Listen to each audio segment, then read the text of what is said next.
Մինչ տեսանյութին անցնելը, խնդրում ենք բաժանորդագրվել ալիքին և սեղմել լայք։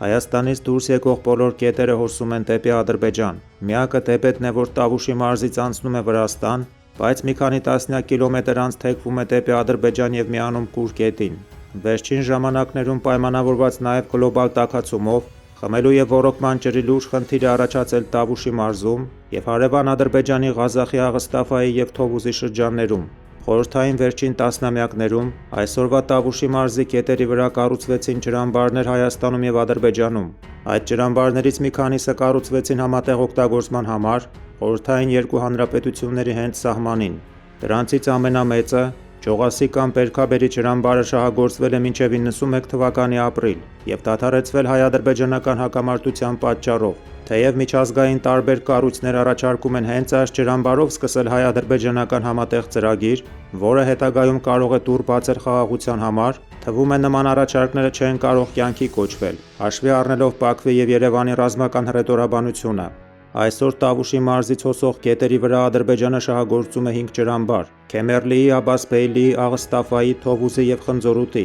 Այս վերջինը կիսով չափ Հայաստանի, կիսով չափ Ադրբեջանի տարածքում է, հայտնի Սևաքարք կամ Ղարադաշտ լեռան ստորոտին, որի համար հուլիսին տեղի ունեցան ռազմական գործողություններ։ Տավուշի մարզում կա 4 ջրամբար՝ Բերքաբերի, Հախումի, Տավուշի, Ծիրիծովի։ Բերքաբերի ջրամբարը, ինչպես նշեցինք, չի օգտագործվում արդեն գրեթե 30 տարի։ Այս ջրամբարը ոռոգման ջուր է հասցրել Նոյեմբերյանի և Իջևանի շրջանների 11 գյուղերի։ Բերքաբերի ջրամբարի վերին ձախ հատվածը, որտեղ թափվում է Ոսկեպար գետը, Ադրբեջանի տարածքում է։ Մնացած 3 ջրամբարները օգտագործվում են Բերդի տարածաշրջանի գյուղերի հողատարածքները ոռոգելու նպատակով։ Հայաստանի անկախությունից հետո հանրապետությունում որևէ ջրամբար չի կառուցվել։ Այսօր կառուցման փուլում է Վեդիի ջրամբարը։ Ժամանակն է, որ Տավուշի կետերի վրա կառուցվեն նոր ջրամբարներ։ Տավուշի մարզով դեպի Ադրբեջան հոսող կետերից ամենամեծը Աղստևն է։ Հայաստանը Աղստև գետի ջրերի շատ փոքր քանակն է օգտագործում։ Փոխարենը այն ամբողջովին օգտագործում է Ադրբեջանը։ Հայաստանը շատ փոքր ծավալով է օգտագործում նաև Քարահան և Ոսկեպար կետերի ջրերը։ Հայաստանը ջրամբար չունի նաև Նոյեմբերյան և Կողբ կետերի վրա։ Ջրամբարներ կառուցելու համար հսկայական ներդրումներ են պետք։ Սակայն եթե մեր նպատակն է գյուղատնտեսությունը զարգացնել սահմանային Տավուշի մարզում, ապա նոր ջրամբարների կառուցումը և ինքնահոս ոռոգումը այլընտրանք չունեն։ Մենք պետք է կառուցենք ջրամբարներ և ոռոգելի դարձնենք Տավուշի սահմանային գյուղերի հազարավոր հեկտար հողատարածքները,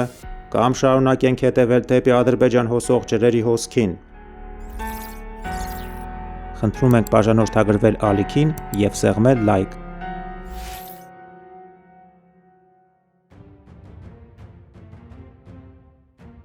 Անկախ պետությունների համագործակցության 7 երկրների զինված ուժերի համապատասխան ստորաբաժանումները սեպտեմբերի 11-ին սկսված ռազմական վարժանքի ընթացքում կստուգեն հակաօդային պաշտպանության միացյալ համակարգի մարտական պատրաստությունը։ Մասնավորապես կկատարելագործվի հակաօդային պաշտպանության ուժերի կիրառումը ԱՊՀ երկրների պետական սահմանը խախտող ինքնաթիռների նկատմամբ։ Վարժանքներին մասնակցում են Ռուսաստանը, Հայաստանը, Բելառուսը, Ղազախստանը, Ղրղըզստանը, Տաջիկստանը և Ուզբեկստանը։ Հակաօդային պաշտպանության միացյալ համակարգը ղեկավարում են Մոսկվայում Ռուսաստանի Դաշնության օդատիեզերական ուժերի կառավարման կենտրոնից։ Ռուսաստանի Դաշնության պաշտպանության նախարարության ներկայացուցիչը լրագրողներին ասել է,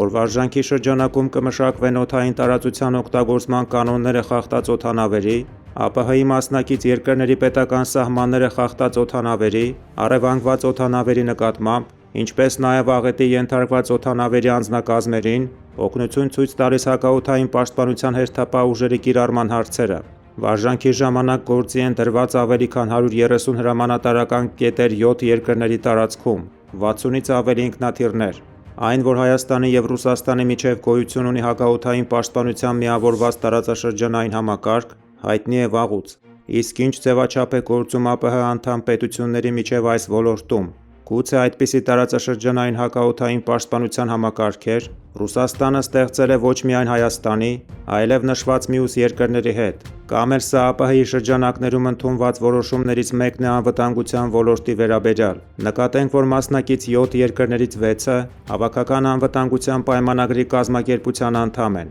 Միայն Ուզբեկստանն է, որ այժմ չի հանդիսանում ՀԱՊԿ անդամ։ Թեև Ուզբեկստանը եղել է ԱՊՀ անդամ այն երկրներից մեկը, որ 92 թվականի մայիսին ստորագրել է Հավաքական անվտանգության մասին պայմանագիրը, որի հիման վրա հետո ստեղծվել է ՀԱՊԿ-ը,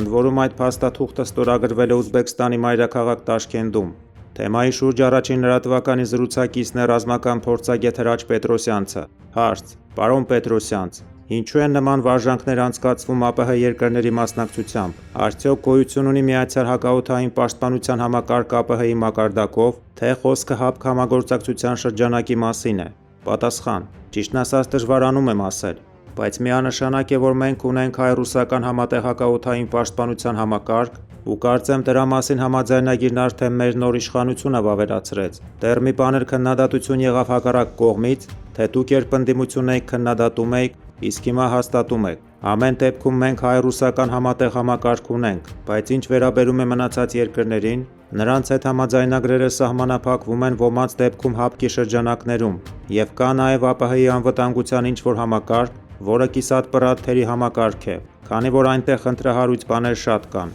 ՀԱՊԿ-ը ստեղծվեց հենց նրա համար, որովհետև ԱՊՀ-ի կազմում կային երկրներ, որոնք խնդիրներ ունեին իրար հետ, օրինակ Հայաստանը եւ Ադրբեջանը։ Իսկ սա ինձ թվում է ուղղակի նախապես պլանավորված վարժանք է, որին ԱՊՀ-ից երևի միայն Ադրբեջանը չի մասնակցում։ Հարց. Իսկ ինչու է ԱՊՀ մակարդակով անցկացվում։ Պատասխան. Նման բաները սովորաբար պլանավորված են լինում տարիներ առաջ, այսինքն այն վաղուց է պլանավորված եղել, եւ ինչքան գիտեմ, ԱՊՀ համագործակցության շրջանակներում կան որոշակի կետեր, որոնք սահմանում են ԱՊՀ-ի անվտանգությունն ապահովելու որոշակի միջոցառումներ։ Դիտարկում. Եթե կհիշեք, քաղաքական ենթատեքստ եւ քաղաքական մտավախություններ կային այն ժամանակ, երբ ստորագրվում էին համաձայնագրերը հայ-ռուսական միացյալ հակաօդային պաշտպանության եւ միացյալ զորախումբ ստեղծելու մասին։ Մտավախություն կար, որ դրանով մեր բանակը եթե ոչ ամբողջությամբ, ապա որոշակիորեն կզրկվի իր ինքնուրույնությունից ու կենթարկեցվի ռուսական հրամանատարությանը։ Պատասխան. Բայց իրականում դա տեղի չի ունենում, որովհետև ոչ թե ամբողջ բանակն է դրա մաս կազմում, այլ որոշակի զորքերի խմբավորում կա, որը արագ արձագանքման խմբավորման կազմի մեջ պիտի մտնի։ Գիտեք ինչպես է, ասենք մենք ունենք խաղաղապահ բրիգադ, որը մասնակցում է տարբեր օպերացիաների ՆԱՏՕ-ի դրոշի ներքո։ Նույն կերպ էլ մենք ունենք զորքերի որոշակի խմբավորում, որը ՀԱՊԿ միացյալ ուժերի կազմում է մասնակցելու որոշակի գործողությունների, բայց որ ամբողջ զինված ուժերն են սերտաճելու եւ իրենց խնդիրներն են կատարելու, դա կարծում եմ այնքան էլ ճիշտ չէ։ Նման բան տեղի չի ունենա, իսկ հայ-ռուսական միացյալ հակաօդային պաշտպանության համակարգն այս պահին մեծ ձեռնտու բան է։ Հարց. Մեր ամբողջ հակաօդային պաշտպանության համակարգն է միացված, թե առանձին ստորաբաժանումներ։ Այդ միավորված համակարգը ինչպես է գործում։ Պատասխան. Ես ճիշտն ասած տեղյակ չեմ, բայց չեմ կարծում, որ մեր ամբողջ հակաօդային պաշտպանության համակարգը միացված լինի։ Իմ կարծիքով որոշակի ստորաբաժանումներ կարող են միացված լինել այդ համակարգին, ասենք Երևան քաղաքը, ատոմակայանը, Հայաստան-Թուրքիա սահմանը։ Հարց. Վերջին տարիներին մենք տեսնում ենք, որ մեր հակաօդային պաշտպանության համակարգը գնալով ուժեղանում է։ Դա պայմանավորված է Ռուսաստանի հետ միասնական համակարգ ունենալով։ Պատասխան. Չէ, մեր հակաօդային պաշտպանության համակարգը միշտ եղել է ավելի զարգացած, քան ասենք ադրբեջանականը։ Այստեղ հարցն ավելի շատ ռազմավարության հետ է կապված։ Դա պայմանավորված է մեր ռազմական դոկտրինով։ Ադրբեջանի դոկտրինը միանշանակ հարձակողական է, մերը պաշտպանվողական։ Խնդրում ենք բաժանորդագրվել ալիքին եւ սեղմել լայք։